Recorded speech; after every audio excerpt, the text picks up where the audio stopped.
Hi, my name is Alyssa Myers, and one teaching strategy that I would like to talk about is word maps.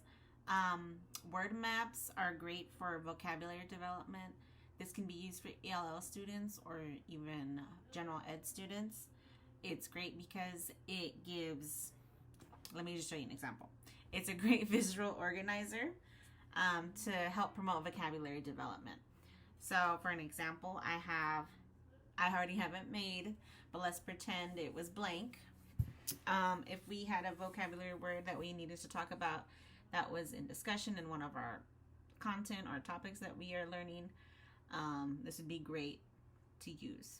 There's a lot on here, but let me break it down. So for example, for our word map, we have our vocabulary word in the middle, and for example, I chose the word mammals.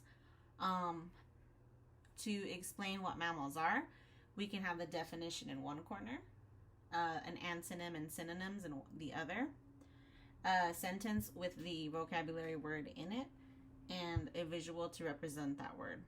So for an example of my word map for mammals, the definition is warm-blooded vertebrates with hair, and they can produce milk.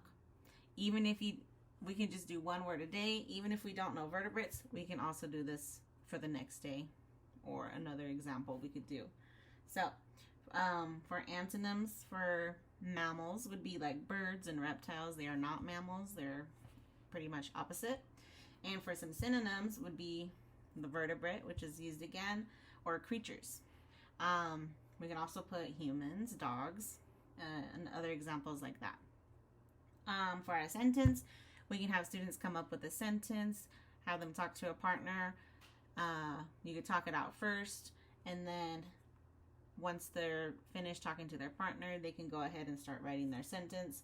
For an example, I use the sentence that dogs are mammals and they can create puppies and feed them with their milk, which is basically what a mammal is. And last but not least, what I like about this is that you can have students create a visual or a drawing that represents mammals.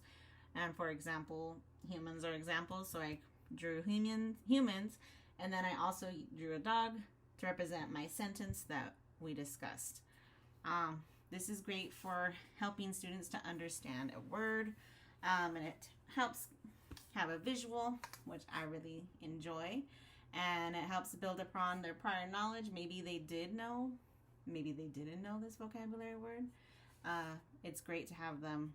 You can either do this individually, maybe a whole group when you first start out doing this would be great, but eventually they can do this independently, or maybe even work in a small group setting, maybe for the ELL students that need a little bit more help and aid. That would be great. This is great for vocabulary, maybe to help support reading comprehension and stuff like that. So this is a word map, and I saw my cooperating teacher utilize this, and I was like, oh, let me try that. And so I thought it was really cool. Thank you for watching, and I hope you enjoyed.